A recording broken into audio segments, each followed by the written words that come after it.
welcome to Wikifiends. I'm your host, Joe. I'm Mickey Mouse. Oh, come on, man.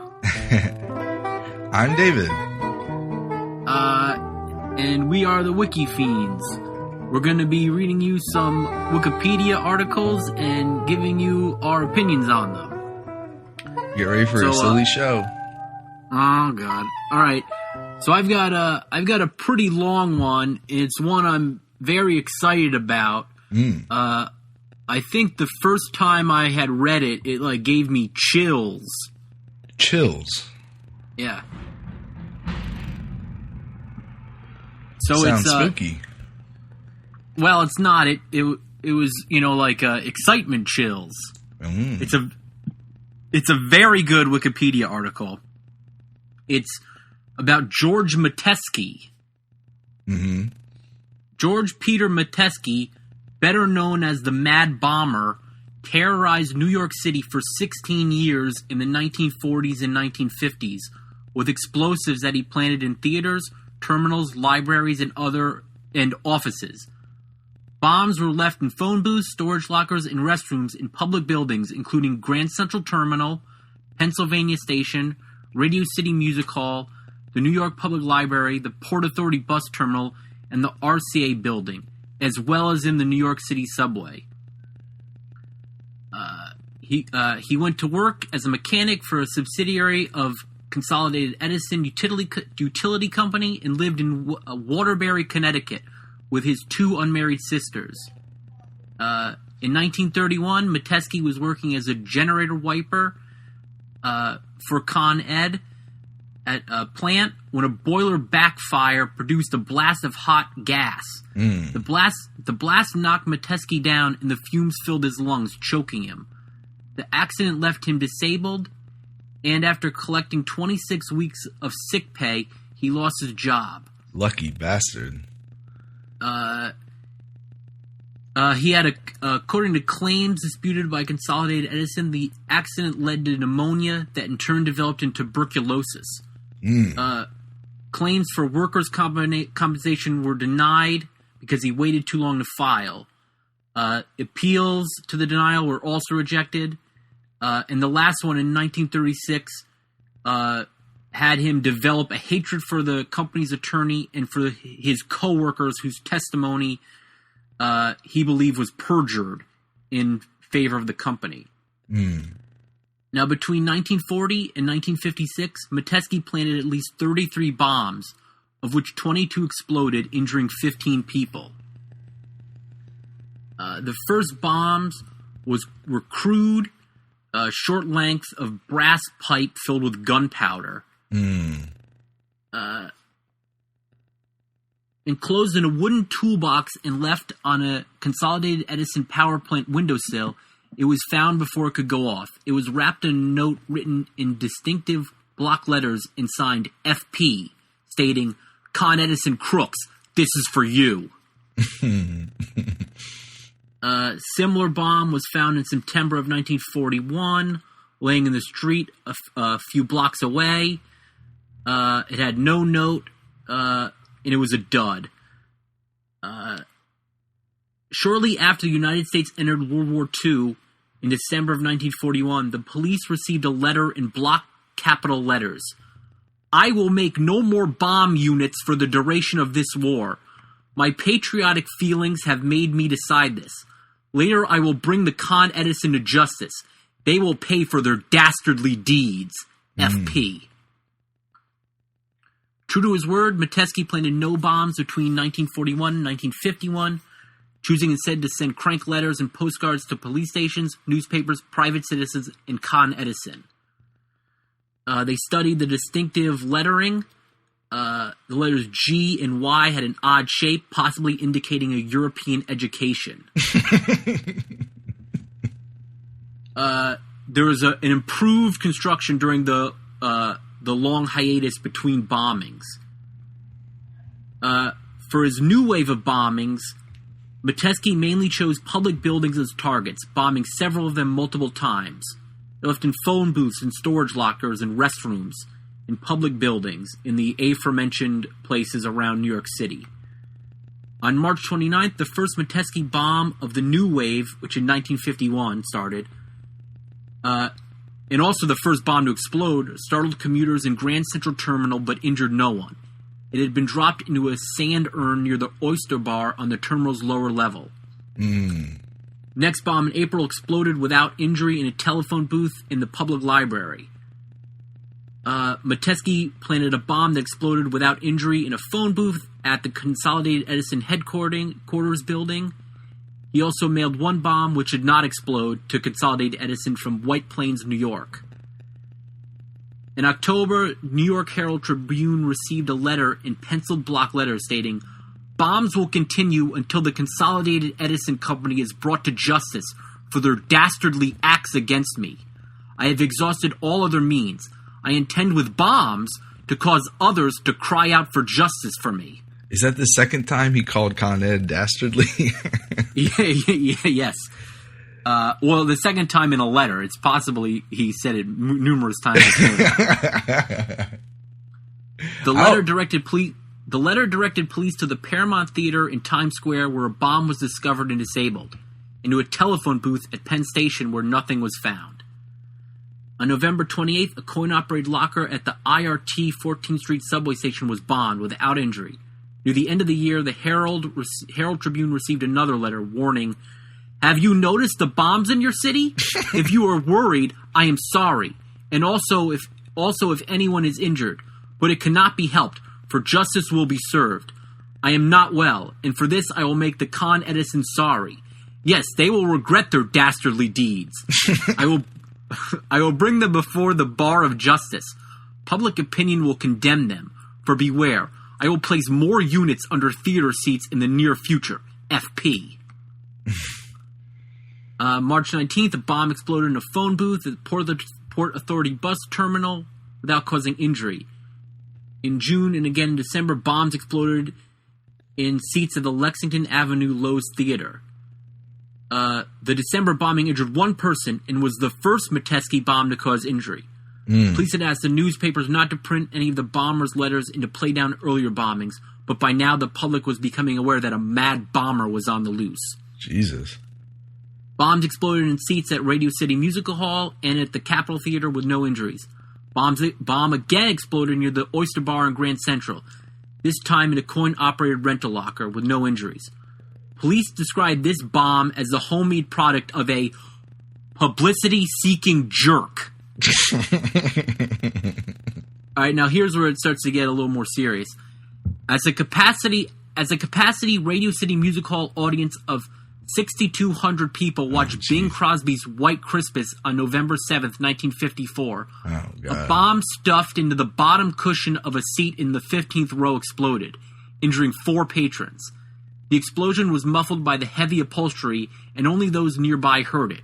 While the film continued, the injured were escorted to the facility's first aid room, and other people were moved to the back of the theater. Police roped off 150 seats to search for evidence. Bomb exploded on a subway station platform in Brooklyn. It was held beneath a phone booth. A bomb held beneath a phone booth in Macy's was exploded with no injuries. 2 more bombs at Pennsylvania Station, and one in a rental locker and one in a phone booth. Another bomb was found at Radio City Music Hall after a warning phone call. At Roxy Theater, a bomb dropped out of a slash seat onto an upholsterer's workbench without exploding. All right. 74-year-old men's room attendant at Pennsylvania Station was seriously injured when a bomb in a toilet bowl exploded. Young man reported an obstruction, and the attendant tried to clear it with a plunger. A guard at the RCA building in Rockefeller Center discovered a piece of pipe about 5 inches long in a telephone booth. A second guard thought it might be useful in a plumbing project and took it home on the bus to New Jersey, where it exploded on his kitchen table early the next morning. No one was injured. Jesus. A December 2nd bombing at the Paramount Theater in Brooklyn left 6 of the theater's 1,500 occupants injured, one seriously, and drew tremendous news coverage and editorial attention. The next day, Police Commissioner Stephen P. Kennedy ordered what he called the greatest manhunt in the history of the police department. All right. In April 1956, the department issued a multi-state alert for a person described as a skilled mechanic with access to a drill press or lathe, who posted mail from White Plains, was over 40, and had a deep-seated hatred of the Consolidated Edison Company. A warning circular picturing a homemade pipe bomb similar to the bombers was distributed. Review of all right, so they were combing White Plains area because that's where he sent his letters from. Right. December 2nd, 1956, bombing of the Brooklyn Paramount drew tremendous news coverage and editorial attention. The following day, Police Commissioner Kelly met with commanders of every NYPD division and ordered what he called the greatest manhunt in the history of the police department, calling the bombers' activities an outrage that cannot be tolerated. He promised an immediate good promotion to whoever arrested the bomber and directed commanders to alert every member of the force to absolute necessity of a capture. And throughout the search, simulated bombs and false bomb reports wasted police resources and frightened an already nervous public. All right, now here's getting into the investigation. Fingerprint experts, handwriting experts, the bomb investigation unit, and other NYPD groups worked with dedication but made little progress, with traditional police methods seemingly useless against Metesky's erratic bombing campaign. Police Captain John Cronin approached his friend, Dr. James Brussel, a criminologist, psychiatrist, and assistant commissioner of the New York State Commission for Mental Health. Captain Cronin asked Brussel to meet with Inspector Howard E. Finney, head of the NYPD's crime laboratory. In his office, Finney and two detectives, Brussel examined the crime scene photos and letters and discussed the bomber's metalworking and electrical skills. As he talked with the police, Brussel developed what he called a kind of portrait for the bomber, what would now be called an offender profile. What year was this? This was in 56 that this was taking place. Would you 56? 56. The bombings were in the 40s and 50s. 40s and 50s. So this is like decades. Like Jesus Christ. For 16 years, the bombings lasted. Oh wow. Oh okay. In New York City. The bombers believed that he'd been wronged by Con Ed, and by others acting in concert with Con Ed seemed to dominate his thoughts, leading to Brussel to conclude the bomber was suffering from paranoia. He put forth a number of theories beyond the obvious grudge against Con Ed. Male, as historically most bombers were male, well-proportioned and of average build based on studies of hospitalized mental patients, 40 to 50 years old, as paranoia developed slowly, precise, neat, and tidy, based on his letters and the workmanship of his bombs, an exemplary employee, on time and well-behaved, a Slav because bombs were favored in Middle Europe, a Catholic because most Slavs were Catholic, courteous but not friendly. Has a good education but probably not college, foreign-born or living in a community of the foreign-born. The formal tone and old-fashioned phrasing of the letters sounded to Brussel as if they had been written or thought out in a foreign language and then translated into English, based on the rounded letter W's of the handwriting believed to represent breasts. In the slashing and stuffing of theater seats, Brussel thought something about sex was troubling the bomber, possibly an Oedipus complex. They know this guy inside and out. Yeah. Now this description sort of sounds might remind you of someone you're familiar with. A loner, no friends, little interest in women, possibly a virgin, unmarried, perhaps living with an older female relative. Probably lives in Connecticut. Yo, you got red. How did they know it was you, man?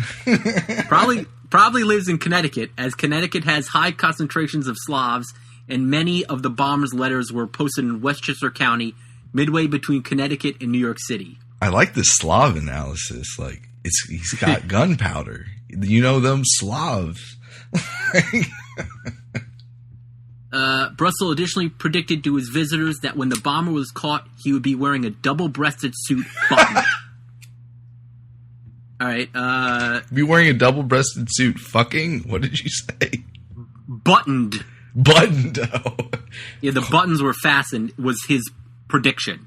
Are fucking profiles usually this fucking like to the... I don't know, but it's worth looking into. All right, so here's more of it. Yeah. Single man, between 40 and 50 years old, introvert, unsocial but not antisocial, skilled mechanic, cunning, neat with tools, egotistical of mechanical skill, contemptuous of other people, resentful of criticisms of his work but probably conceals resentment, moral, honest, not interested in women, high school graduate, expert in civil or military ordnance, religious, might flare up violently at work when criticized.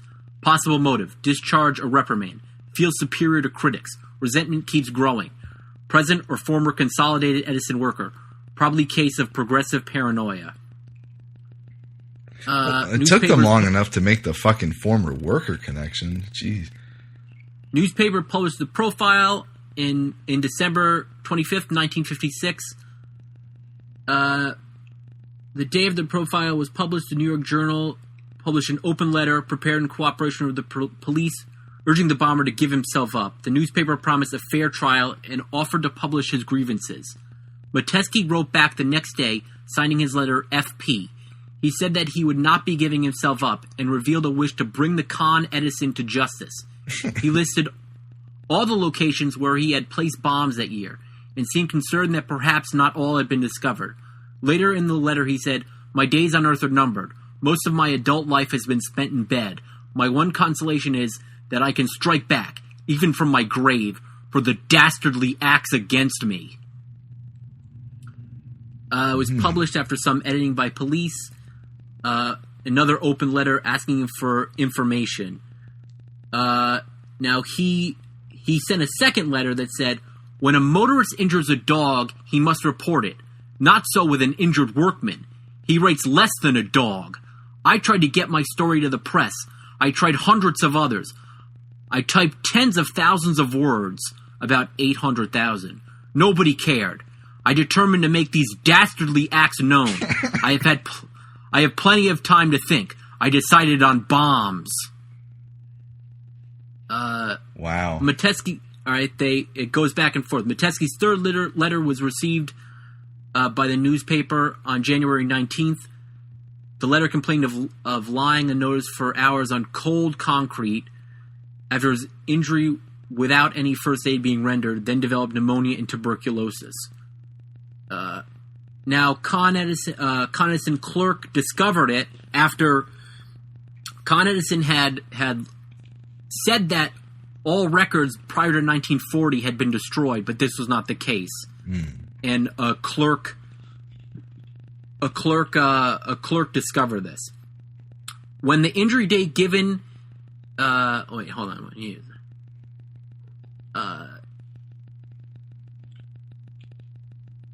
Metesky, an employee from 1929 to 1931, had been injured in a plant accident on September 5th, 1931. Several letters from Metesky in the file use wording similar to the letters in the Journal American, including the phrase "dastardly deeds." The police were notified shortly before 5 o'clock that evening. They initially treated the notification as just one of a number of leads they were working on, but asked Waterbury police to do a discreet check on George Metesky in the house at 17 4th Street. When the injury date given in the bomber's third letter matched George Metesky's accident date, police knew they had their man. Accompanied by Waterbury police, 4 NYPD detectives arrived at Metesky's home with a search warrant shortly before midnight on January 21st, 1957. They asked him for a handwriting sample and to make a letter G. He made the G, looked up and said, "I know why you fellers are here. You think I'm the mad bomber." The detectives asked what FP stood for, and he responded, "FP stands for fair play." He led them to the garage workshop where they found his lathe. Back in the house, they found pipes and connectors suitable for bombs hidden in the pantry. Metesky had answered the door in pajamas. After he was ordered to get dressed for the trip to Waterbury Police Headquarters, he reappeared wearing a double-breasted suit, buttoned. Did he know?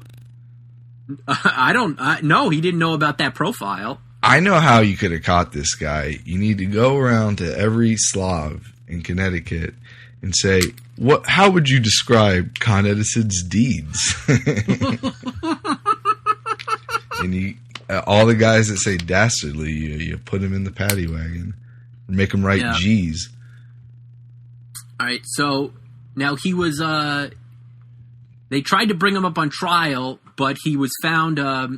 He was committed to the Mattawan Hospital for the criminally insane. He was found legally insane and could not stand trial. He was moved to a hospital, the New York State Department of Correction Services. He could not be held at a New York State Department Correctional Service because he was mentally ill. And he was transferred to Creedmoor Psychiatric Center, a state hospital outside the correctional system. Doctors determined that he was harmless, and because he had already served 2/3 of the 25-year maximum sentence he would receive at trial, Metesky was released on December 13th, 1973. Single condition was that he make regular visits to a Connecticut Department of Mental Hygiene clinic near his home. Interviewed by a reporter upon his release, he said that he had forsworn violence, but reaffirmed his anger and resentment toward Consolidated Edison. He also stated that before he began planning his bombs, I wrote 900 letters to the mayor, to the police commissioner, to the newspaper, and I never even got a penny postcard back. Then I went to the newspapers to try to buy advertising space, but all of them turned me down. I was compelled to bring my story to the public. Metesky returned to his home in Waterbury, where he died 20 years later at the age of 90 in 1994. Wow. Yeah, So, that's quite a fucking crazy one. The thing I love about this article, it's like, you know right away that George Metesky's the bomber because it says it right at the beginning.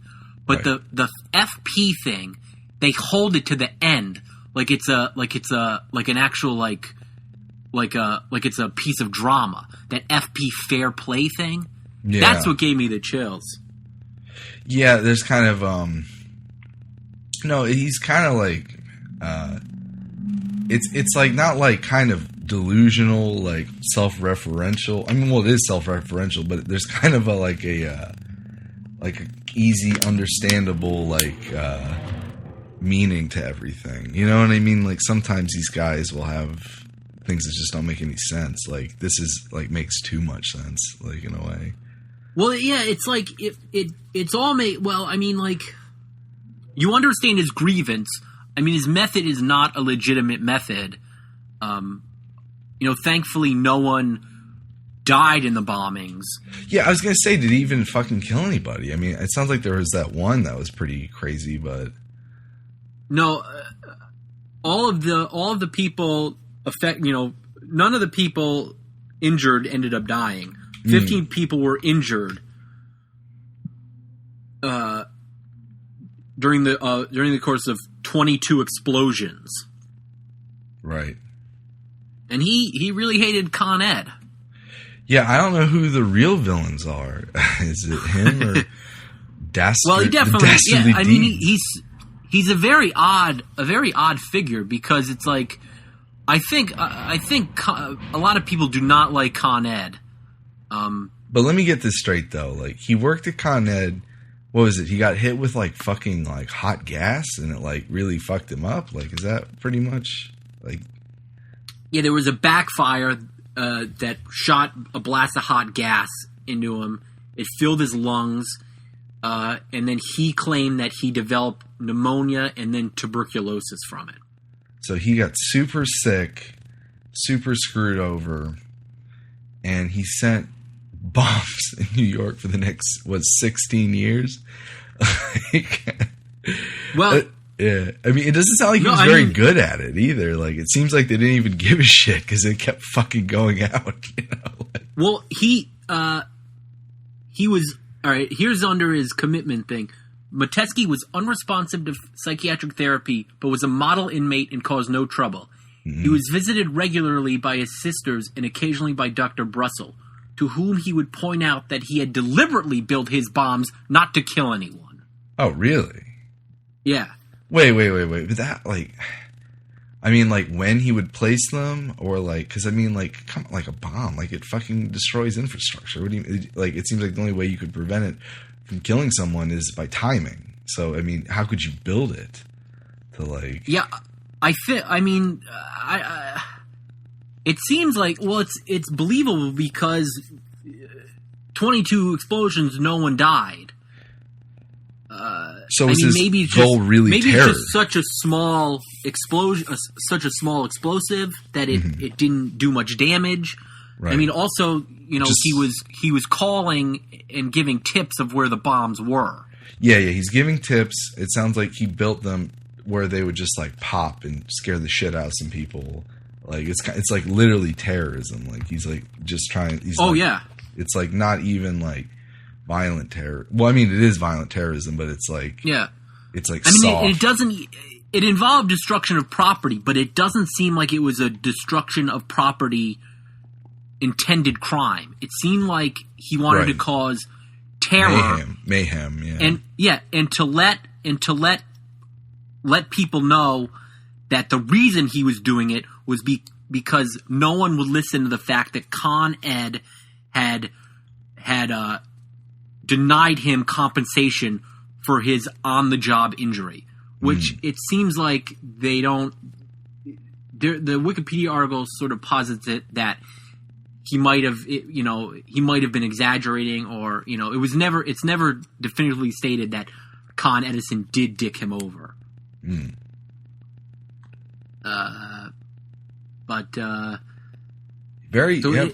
I can see why, you found this one interesting. It's like, there's like a lot of factors. There's like a lot to unpack with this. Like, yeah, I mean, it's very interesting because, I mean, it's good that nobody died in it. I mean, it's not good that he was causing, a panic. Well, I'm very interested in that because I definitely consider what he did to be terroristic, but I don't know if I would, like, it's not the same thing as, like, well, to set something off and the terror comes from not death. Like, this just fear of death. Like, it's very, like... Yeah, I think it's that it could, anytime, it could be, I think it's that the next bomb could be the bomb that kills somebody. I think that's the fear. It seems like it went on a long, like, fucking time. They're kind of just like, oh, it's kids. Like, it's just firecrackers or something. Like, they just didn't even seem to, like, put it together, even with the letters. Well, I guess it's just like it never killed anyone, so they didn't, like, nobody gave a shit. Like, he stopped he only made a couple in the early 40s. Right. In 40 and 41. Then he stopped because of the war, because of his patriotic feelings, as he put it. And then he restarted in the 50s. And that's when people started to get worried. Right. But it's a very interesting thing of a guy who's, I mean, how he arrives at that. I mean, he died in 96, dude. Like, Jesus. 1994. Oh, still. I mean, fuck. Yeah. So he was alive. He was alive when Clinton was president. Yeah. He would have voted. Yeah, I don't know. It doesn't go into his political beliefs. It just the only beliefs he seemed to have was that Con Edison was responsible for dastardly acts. He probably considered Bill Clinton to be fairly dastardly, I'd imagine. Yeah. At least he never blew hot gas on me. Yeah. So, I mean, that was a long one. That's a longer one than we had before. So. Oh, that's a pretty good one though. I like a lot of. Like, there's just like, what was it? You said he put one in coin-operated lockers and like the oyster bar on the lower level Grand Central. There's a lot of interesting details. Like, he was just putting them everywhere. Yeah. I guess coin-operated lockers aren't, like, that kind of shit still exists, but there's definitely not an oyster bar on the lower level. I can confirm that. Is there not an oyster bar there? I do not seen that. I thought that was a thing. Maybe it is. I don't know. There's a Subway near the oyster bar. I'm gonna look up that. A Subway like the sandwich place or like the train subways? Both. Yeah. All right. Well, that's a pretty fucking... I'm trying to think of what else. There's a lot in there. I like the early profiling. Like, I'd be very interested to know how... I mean, it seems like these days it'd be even, more refined, but it seems like it's crazy, like, to make these, like, down to clothing predictions. I'm very surprised by that. Yeah, I mean, that might be a thing, like, it's,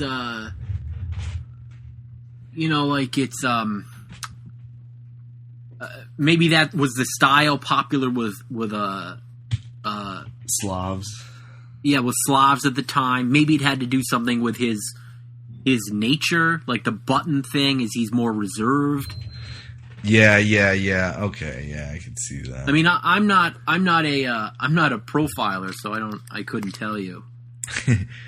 He'll be wearing a tech vest zipped up that's very clean. All right, so what's yours? What's your first one for the night? All right. Well, I'm going to do a short one. I'll start out with a short one. Right. This is from the list Politicians Elected Posthumously. This is Carl Robin Geary. Carl Robin Geary Sr. was elected mayor of Tracy City, Tennessee on April 13th, 2010. Despite the fact that Mr. Geary had died on March 10th, he still received 268 votes, while the incumbent Barbara Brock only received 85. When asked what would come of her political career after losing to a dead man, Ms. Brock replied, "I'll live." She also said, "I'm a survivor." Cute. Yeah. The mayoral seat to which Mr. Geary was elected was declared vacant, and the city's 4 aldermen elected a new mayor. So, 2010. So I guess yeah, they really didn't want that incumbent mayor. I guess not, or like I bet. I guess that, or people didn't get the memo. March and April. I mean, that's pretty close, though. You know what I mean? Like, what year was this? 2010. I feel like you would find out pretty quickly, though. Yeah, we all were like Facebook and shit, like, right? You know what I mean? Well, like the people that vote, which is usually older people, they're all up on who died, you know? Yeah, that's like their favorite topic, like. Yeah. No, but maybe it was all these like young kids, like, lol, let's vote for him, like he's still on it, like, you know. Yeah. I just remember. Wait, what? What were you gonna say? No, I just like Mrs. Brock, just like, I'll live. Oh, like, you shady bitch. I thought that was very dry. No, maybe they didn't want to vote for her because her name sounded too similar to Barack Obama. Barbara Brock. CRG. Are there more on that list? Yeah, I didn't go through. It's a fairly short Wikipedia list. It looks like it's only a couple letters from the alphabet and, at most 2, so. Are there any other good ones? I didn't go through all of them, but this is the first one I found that was kind of not a, like an honorary, you know what I mean? Ah. They're mostly just that. This was one, a rare example of something different, though. Mm. And it's probably the only one with, like, someone saying some coy shit about it, too. So.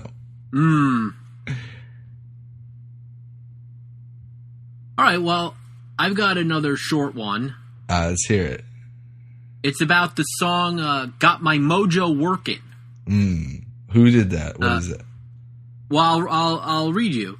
Got My Mojo Working is a blues song written by Preston Red Foster and first recorded by Ann Cole in 1956.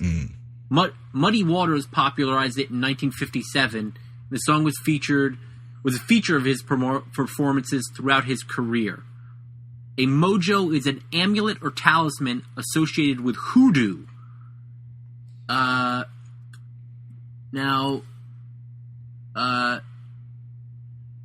here's under litigation. The song has been the subject of copyright litigation. McKinley Morganfield, a.k.a. Muddy Waters, heard Ann Cole perform it while she was on tour with him in 1956. He modified the words and attempted to copyright his own version. Dare Music, Inc., holder of the Preston Foster copyright, and Arc Music Group, holder of the Morganfield copyright, settled out of court, with Arc deferring to Dare's copyright. Ruth Strachborneo sued co-defendants Arc Music, Dare Music, McKinley Morganfield, and Preston Foster, claiming that all had infringed on her copyright in the song Mojo Workout. In disagreement with plaintiff Strachborneo's claim, the ruling held that the term mojo was essentially in the public domain and that the various uses of it in recordings by Ann Cole, Muddy Waters, Jimmy Smith, and Bill Cosby did not, therefore, constitute infringement. Now here's one of the lines I really like. Mojo is a commonplace part of the rhetoric of the culture of a substantial portion of the American people. As a figure of speech, the concept of having or not having one's mojo working is not something in which any one person could assert originality or establish a proprietary right. It's like the footlong argument, right? It's like Subway's footlong. Well, I think it's kind of like the X-Men. Like, it's the same vein as the X-Men thing where, like, a court has to rule on something, like, really stupid, you know? Yeah, but, like, it's interesting. Like mojo is cultural. Like, you can't just, like... You know, it's like someone trying to copyright, like, what would Jesus do or something. Maybe that is copywritten though.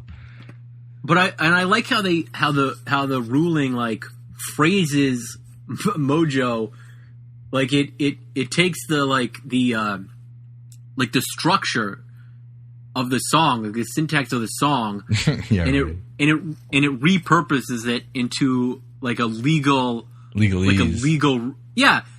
But saying like one's having or not having one's mojo working, like wording it like it's a like it's, you know, like not some ridiculous blues song thing. Right. But like that's like a thing that I often enjoy. So, and I would recommend checking it out. I like the Ann Cole version, but I know the Muddy Waters version is popular also. And the article also reveals that Muddy Waters' birth name is McKinley Morganfield. McKinley? McKinley. Oh, McKinley. Yeah, like the president. Get your McKinsley working.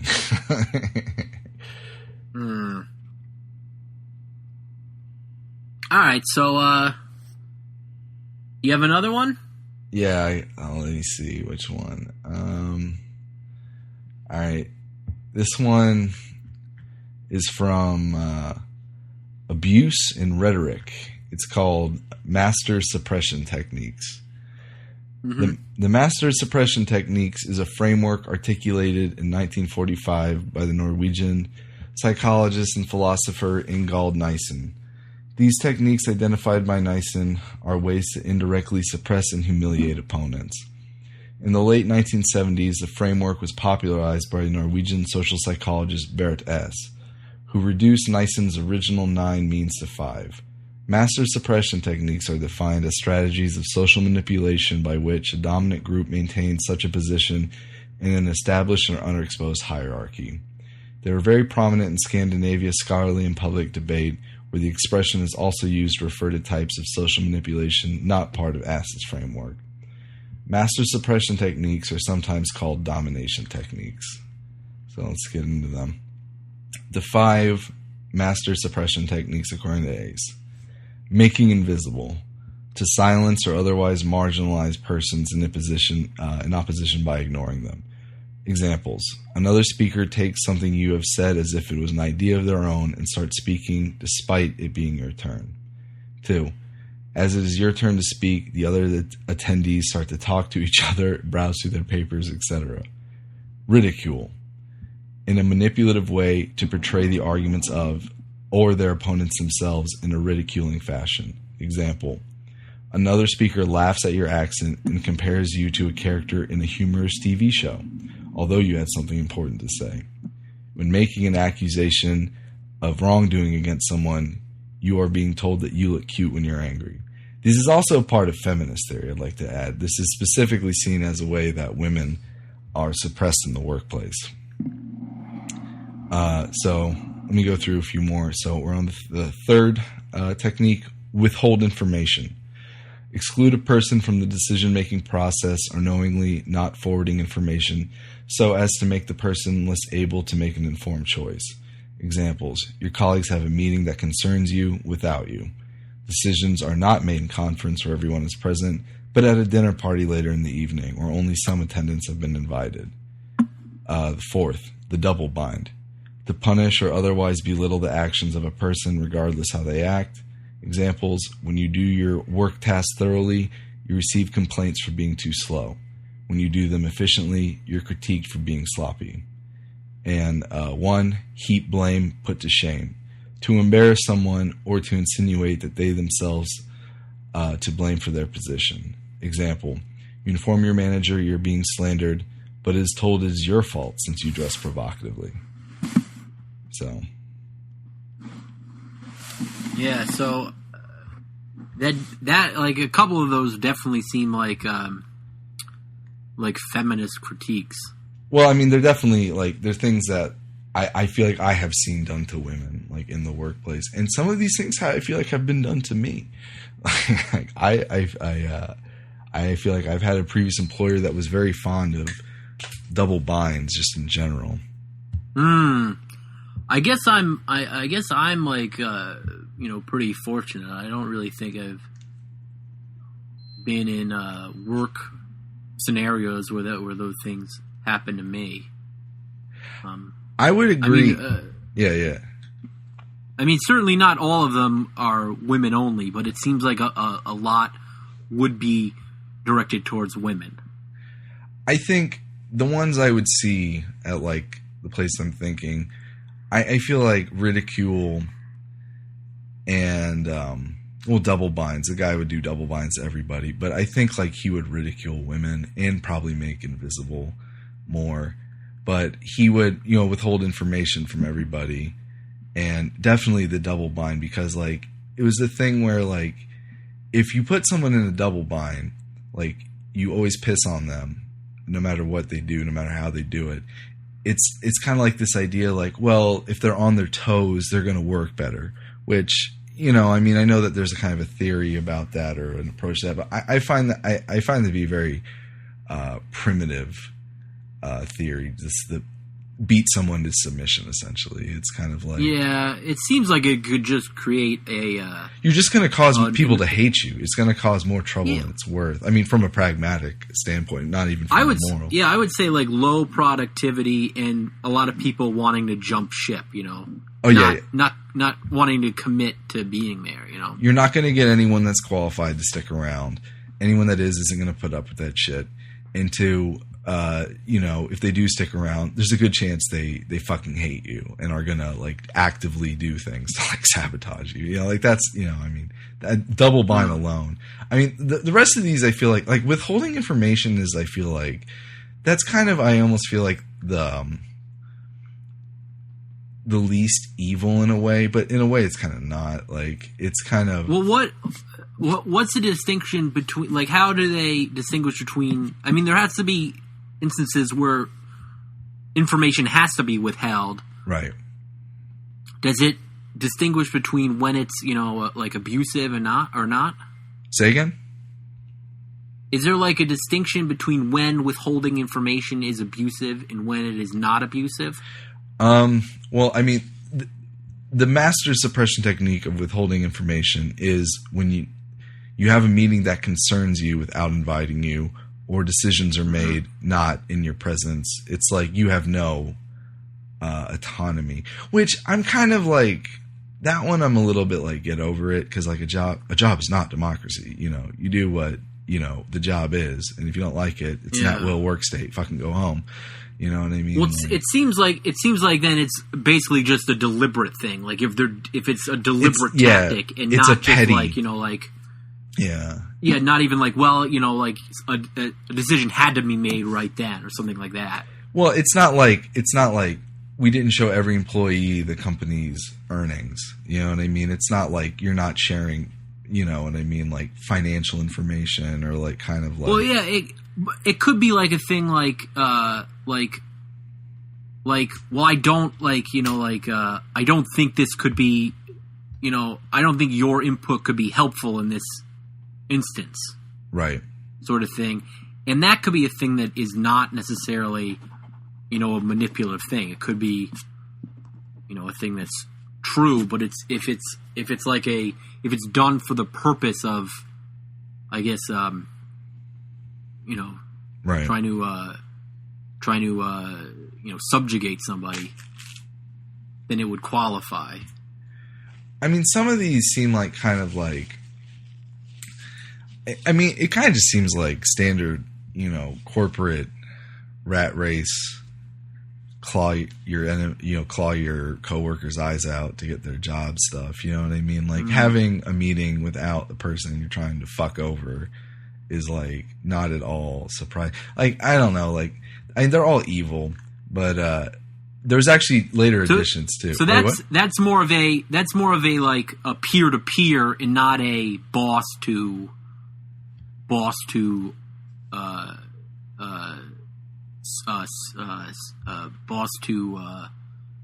what's someone under a boss? What's the term for that? Like it's not a peer. That's the not saying is more of a peer to peer thing and not a boss to a like a subordinate. No, fuck yeah. Like they don't actually. They use terms like colleagues. So that implies on equal footing. It's not like supervisor. So peer to peer. Like So wait, are all of these colleague? Are all these things colleague things? Are any of them boss to subordinate? It's kept generic. It does say that master suppression techniques are strategies where a dominant group maintains a position of established or unexposed hierarchy. So it could be top down, but they talk about it in very kind of non-committal ways in the examples. Yeah, I guess I wasn't listening closely enough. That sort of sounds like a group that has an unofficial power. So that seems more like colleagues then. Right. Because if it was official, it would not be. I mean, it would be clearly delineated as boss and subordinate. Or manager, subordinate, like that. Wait, let me squeeze these in too. There were two other later additions to it, and these seem one of these seems especially relevant to like feminist workplace issues, like objectifying, like to discuss the appearance of one or several persons in a situation where it's irrelevant. That is completely fucking accurate. I feel like I've definitely seen that. And force and threat of force, to threaten with or use one's physical strength towards one or several persons. Example: one more word from you and I'll smash your face. Definitely seen that one in Act 2. That just sounds like a crime.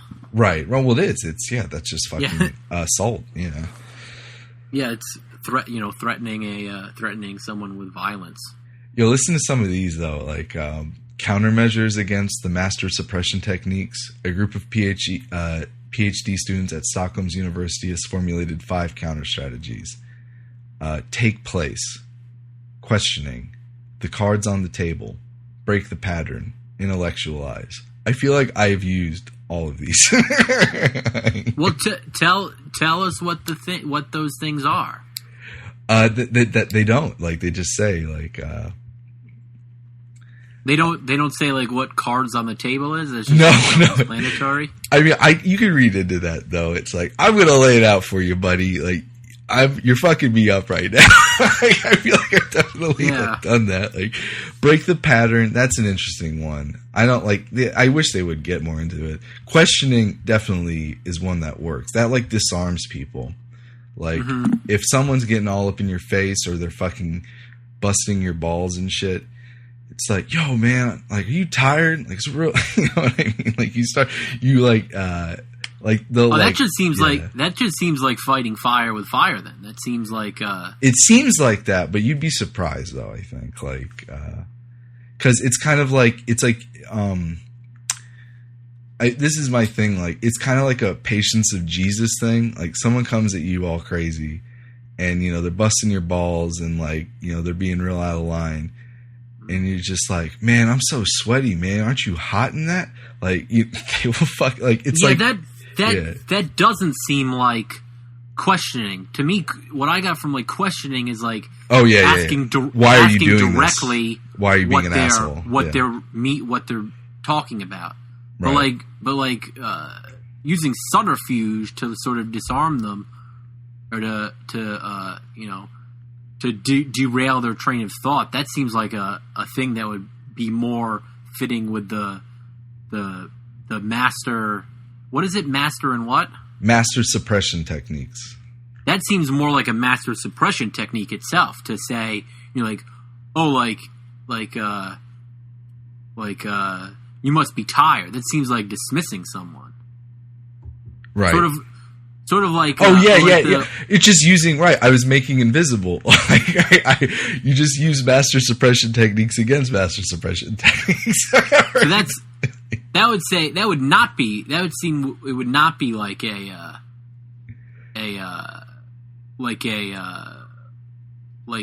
that wouldn't be like a higher road strategy. That would be just, like, down and dirty with them. Yes.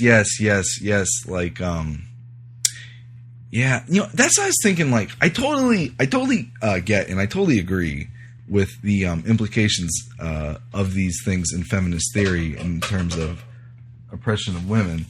But I also kind of wonder about seeing these as kind of like peer-to-peer, like, it's not about, you know what I mean, like, sex or race, like two people where that's like, or it's two white men or two whatever. Like, I feel like these are still techniques that are used, but probably not kind of to, you know, the horrible extent that they're used against marginalized people. But there, you know, I do feel like there's almost like a fencing aspect to it. There's kind of like, it is kind of like, you know, your boss comes at you, he's ridiculing you, and you heap blame, put on the shame. Like, you know, like it's just, there's kind of like a shit slinging aspect to it. You know what I mean? Like, which I feel like I'm just making it sound like, oh, it isn't that bad. It totally is that bad. These are all like super shitty things. But at the same time, like, I feel like countermeasures I've used against things like these are these things. You know what I mean? It's kind of bully the bully kind of shit. You know what I mean? Like, if someone's... Yeah, it seems like it would be... the best solution would be to not stoop to their level, but, you know... Right. I guess it's not the easiest thing in the world, you know, if you're... Yeah. If you're, you know, not in a... If you're on, like, there's a disproportionate... or there's an asymmetrical level of power, and you're on the low end. It seems like it's hard to, you know, to take the high road. But, no, I mean that's what general, I guess. I think that is what you should do. I think I was I mean, I think, you know, that the countermeasures make sense. I mean, I would like to learn more about these things. I want to just say though, like I just remember, I have definitely used ridicule against double binds before. It's like, oh, you want me to waste my fucking time? That's a real great way to, Yeah, I guess that's not as bad because that's sort of like calling them out on what they're doing. Right. So that's like laying the cards on the table. But it's also making use of the rhetoric, master suppression technique of ridicule, like the appeal to ridicule. Yeah. You know what it reminds me of? It's a thing I really hate. That's in like, it's in like like sitcoms and like movies. It's really cheesy. It's like when a character, like a main character, wants to, put down another character. Yeah. It's like that's like the one character is upset. The main character will say like, you're like, oh, like. So somebody needs a breath mint like that. Or like, like, when have you brushed your teeth? I really hate that shit, Yeah. That's rude. Yeah, I don't know. That's a Wikifiends pet peeve. All right, so should we go on to the games? Yeah, do you have any other things? Well, I don't want to make this too long. How about you want to do a game and then we'll read 2 more and then do another or something like that? What do you think? What? You want it a game and then 2 more articles?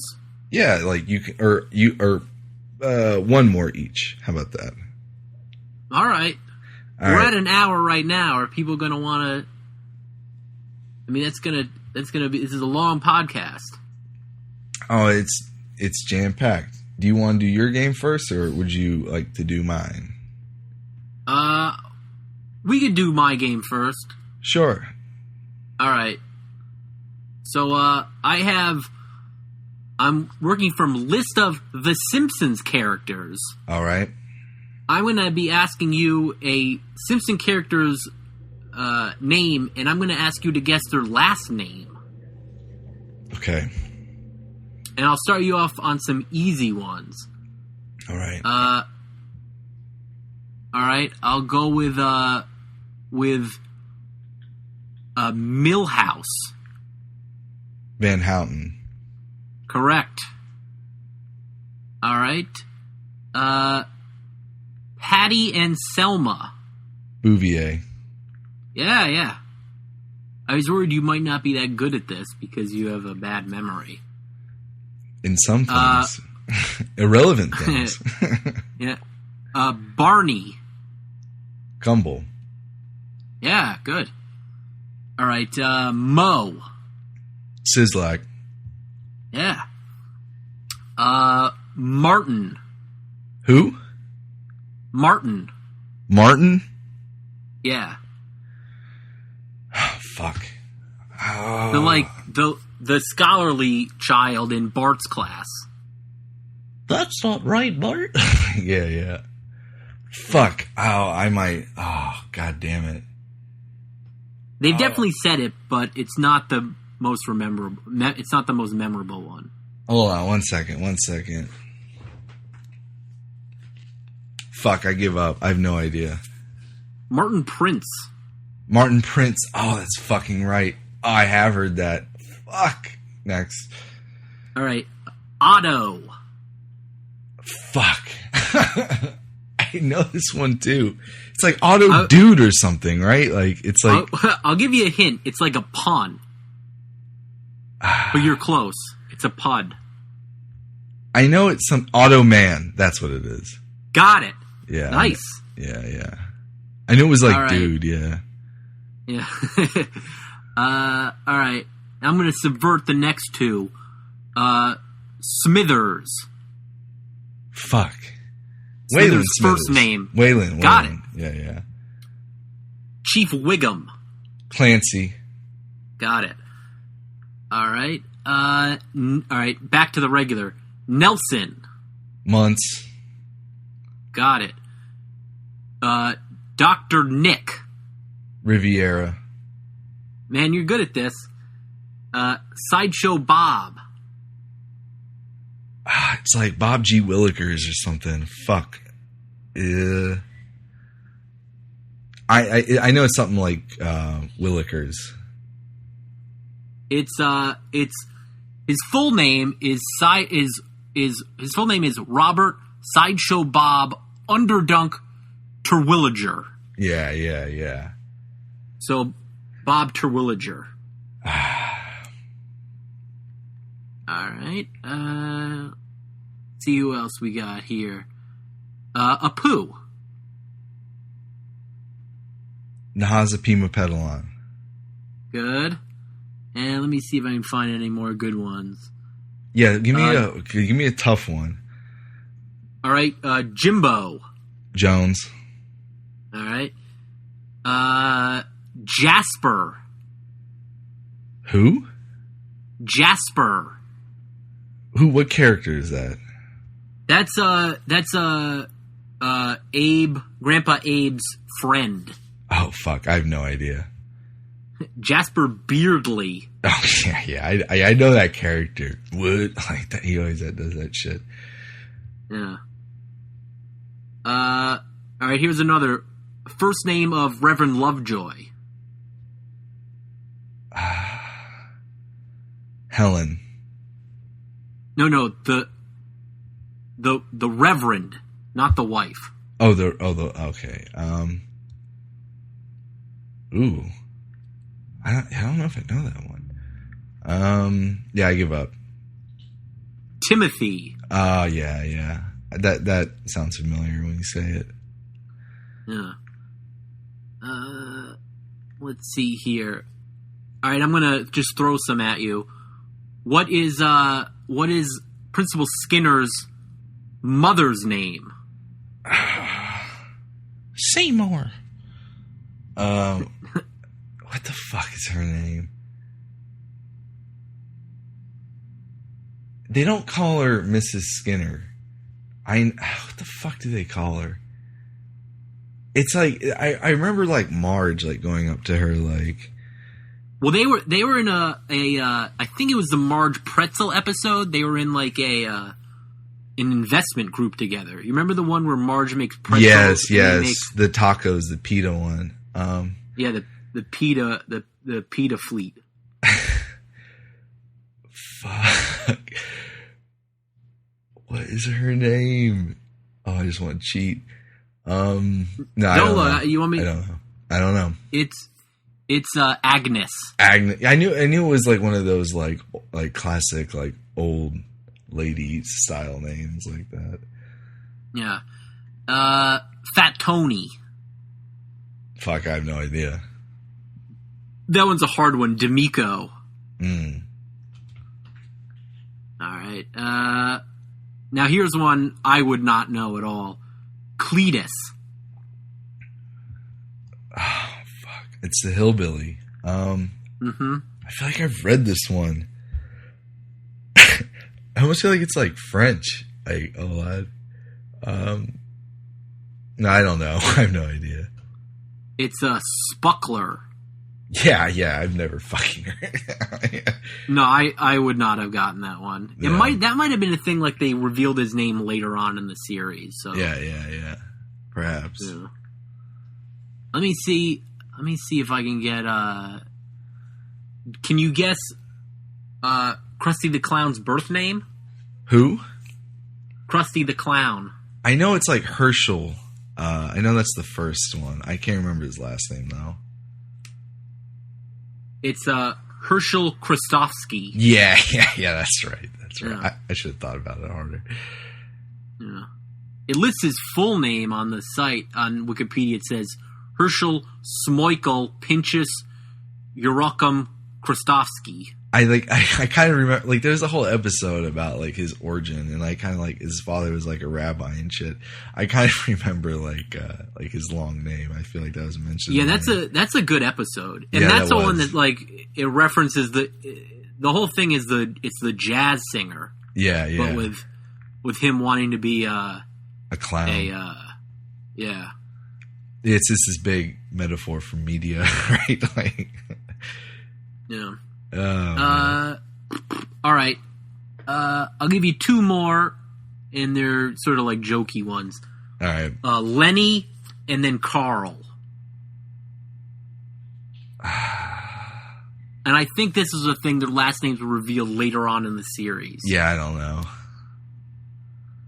It's Lenny Leonard and Carlson. Yeah. I knew I had heard that. Yeah. So very nice, very good game. You did. Oh, one more. Do you know who the actor that plays McBain? Wolf Boehner. No, that's close. Rainier Wolfcastle. Oh, close. Yeah. All right. Well, you did pretty good on that one. All right. So what's your game? All right. Yeah. Let's go. All right. This is a suffix game, and we'll be discussing the suffix side, as in suicide or genocide or homicide. So these are types of killing. Yes. So let's get going. What is autocide? It's a type of suicide. It's a type of suicide? I mean, auto is self, so I don't know. Does that like bare hands or something? Suicide by automobile. Okay. Oh, it's not like a. All right. Yeah, it's probably a later day one. Okay. I knew a kid in high school that committed autocide. Was it like, is he just like crash? Or I guess he could turn on the gas and there's all kinds of ways. He stole his parents' car in the middle of the night, and then he drove to a stone embankment, like at the end of a. He like drove off something. Jesus. Well, he drove. It was like an highway, like an express highway lane that ended at a stone embankment, and he drove into it. Wow. Yeah, by crash. Isn't it like, I never understood this, but isn't there the thing where you like sit in your garage and just turn it on, and it's like the carbon monoxide like poisons you to death eventually, or something like that.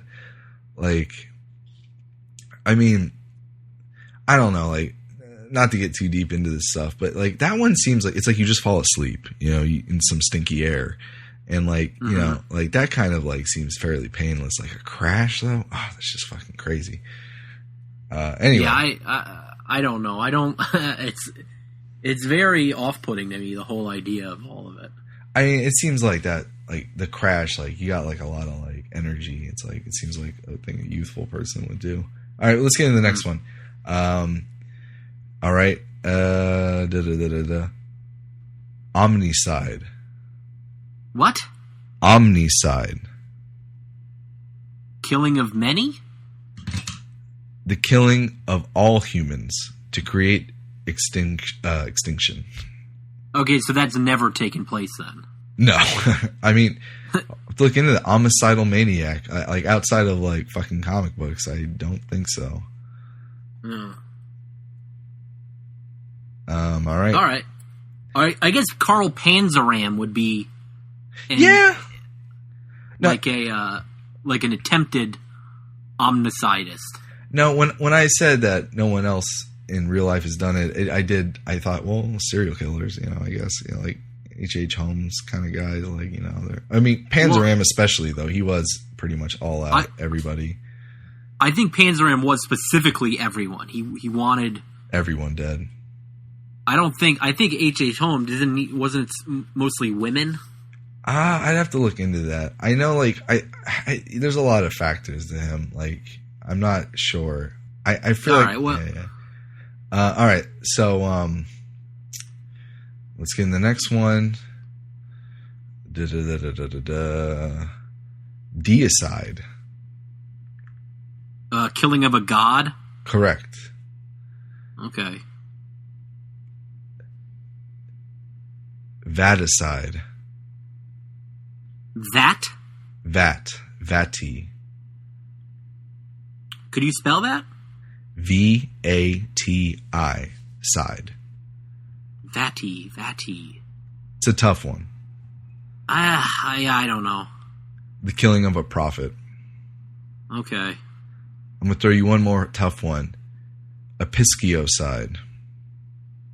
Episcio. Is that something to do with religion? Yes.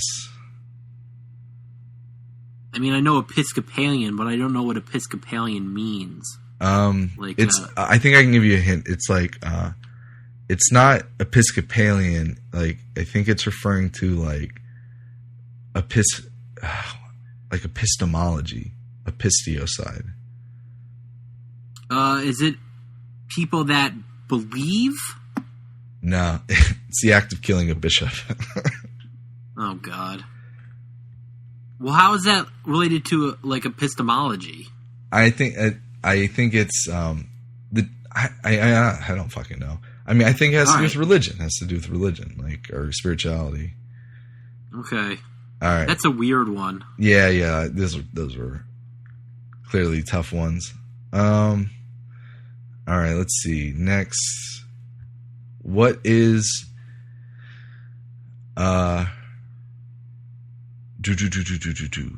linguicide? What? Linguicide. Could you spell it? Lingui. Oh, is that killing of a language? Correct. Yeah. Lingua. Linguicide, yes. Tongue. Democide.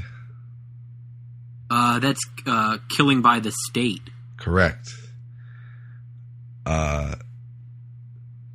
Soriocide. Sorio? Yes. I don't know that one. Yeah, act of killing one's sister, like sorority. Oh, okay. Some of these are fucked up. I want to read them. Let me see. Hold on, let me see. Scenocide. Scenocide? Yes. I don't know. The killing of one's elderly family members when they can no longer work or become a burden. Like senile. They're senior, I think, more. Okay. It done pretty well. The one, like, who the fuck would know? Giganticide. Killing of a giant? Correct. Yeah. Well, we also had, what was it, macrophilia? Yes. So one is killing a giant, one is you want the giant to kill you. What do you call it when you want both? I don't know. That seems like it's maybe you kill them from the inside. Sadogiganticide. Yeah, it's bizarre. What about vulpicide? Vulpicide? Vulp. VULP. Vulp. Oh God, I feel like I know this. Like vulpus. What is it? The killing of a fox by methods other than hunting with hounds. Vulpa. Fox. Let's see. I think that'd be a good name for a documentary that was anti-Fox News. Yes. Yeah, that's not bad. Yeah, like there's Outfox, but Vulpicide is more cerebral. All right, how about Tauricide? What? Toilet side? Tauricide. Torah? Tauri. Is that like a bull? Yes, killing of bulls or steers. Okay. Yeah, you're doing pretty good. Oh, domicide. That's a weird one. It's very generic. Is that killing house? Killing a who? A house? Does it have to do with a house? No. The killing of one's master. Okay. Like bossicide. Well, I think that might be like that slave thing. Like, that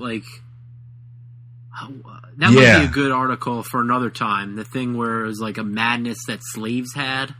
Mm-hmm. Oh, yeah, where they wanted to run away. Yeah. I remember that shit, yeah. All right, you did pretty good. You might have to bring that back. No, not bring it back, but bring that topic back for the next episode, not bring the practice back. Oh, what I meant was we should bring it back. Yeah. I don't want people to think that I'm pro slavery. I would be curious to know, like, that was probably a colloquialism, because that was probably before the the DMS or whatever, the DSR, the listings. DSM. I think it's DSM, then a number. Right. I think it's probably prior to that. I'd have to look into that. It says it's Drapetomania. Yeah. That's right. Supposed mental illness described by American physician Samuel A. Cartwright in 1851 that caused black slaves to flee captivity. Mm-hmm. Today, Drapetomania is considered an example of pseudoscience and part of the edifice of scientific racism. Right. Yeah. Yeah.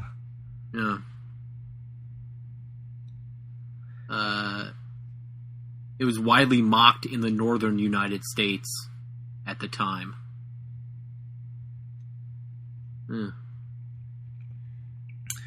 That is I like that in itself is interesting. It's like there was a disorder back in the past where people would use paper to wipe their ass, or something, like someone doing showing modern sensibilities. You know what I mean? Like.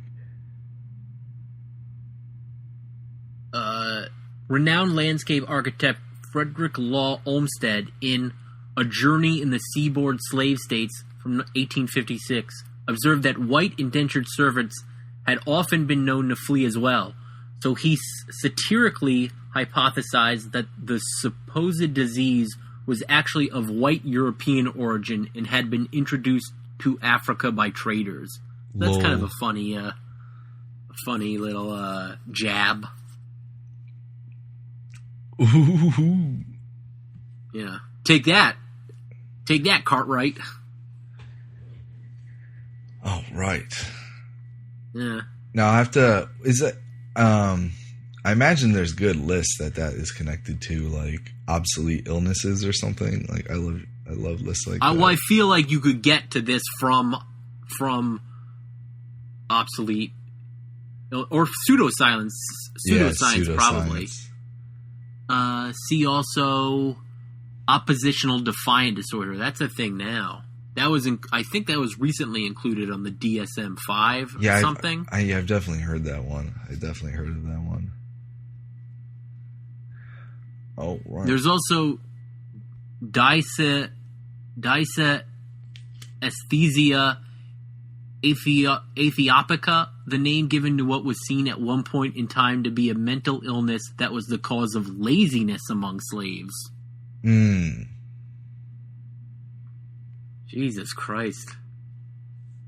It's also by the same guy. So I see. It was this one guy pumping out all these fucking... Yeah. Like, I wonder, like... I know there's, like, shit like he has that disorder where he doesn't want to get up and go to work. He just wants... it's like... Yeah. I'm suffering from a horrible disorder where I just want to stay at home in bed. Order eggs. Yeah. I just want to watch Netflix. I've got Netflix is a mania. Yeah. Well, you should, if you ever want to call in sick, you should find a good Latin suffix for it and add a good fake or a good Latin prefix and add a health-related suffix to it. I've got chillitis. Well, that one clearly sounds like you made it up. Netflix and chillitis. All right. I got another article. You want to hear it? We're already 1 hour, 20 minutes in. Oh, you want to call it quit? Is this an article or a game? I could do a game. I have other things. Is this article a game, though? No, I mean, I'll save it for next time. But you want to guess what some buzzwords mean?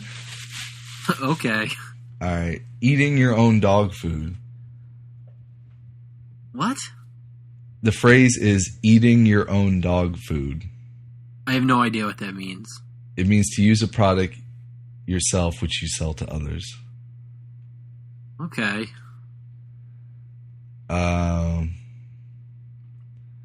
Let's see. How about... wait, let me find a funny one. Bismeth. Bismeth? Yes, Bizmeth. Bismeth? Yes. I don't know. Is that like the business of methamphetamines? No, it's a portmanteau of business method. Oh, God. Are there any other good ones? Let me see.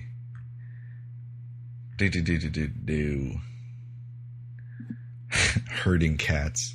We all know what that means. Yeah, that one's a fairly well-known one. I think I just used this one. Unpack. Let me unpack that statement. Let me see. How about, is like paradigm shift in there? Oh, I know. That's got to be in there. You know, fucking game changer. That's a game changer. Yeah, paradigm shift's in here. How about outside the box? Yes, that's a classic. That's like an old one. Exit strategy. That one's not that bad. Yeah. Eyeballs. Gotta get eyeballs on this. Yeah, that one's all right. And I wanted this to be more like a game. I mean, that's just like a synecdoche, the eyeballs thing. It's weird to see it referred to as a buzzword. I mean, I guess that's what it is. Yeah. Let me see. Yeah. Or like gotta get butts in the seats or something like that. Right. Turn on the headlights. Yeah. Well, no, that seems like a I don't know. Oh wow. All right. So, all right. Why don't we wrap up? All right. You got anything you want to plug? Yeah. Well, one, I should say you should go buy my card game Backstab from US Game Systems right now. It's a very good game. I made it myself. And actually Joe here contributed to some of the artwork as well in that. So if you need any more reason. And also go to the website comics-base.com. You'll find all of my comic work there that I'm compiling. Comics-what? Comics-base. COMICS-BASE.com. All right, I'll have to check that out. And I again check out my post-apocalyptic tarot deck, Omega Land. It's available at Amazon. And I'd also ask if you could rate and review us on iTunes or wherever you get your podcasts. We'd greatly appreciate it. And you can also email us at wikifiends@gmail.com. And if you have any questions or comments, maybe if they're interesting, we can read them on air. All right. Sound good, Dave? Good. Sounds good. Sounds good. Okay, well, thanks. Have a good night. I'm Joe. I'm Mickey Mouse. Why are you doing that? I'm David. See you later. All right. Bye.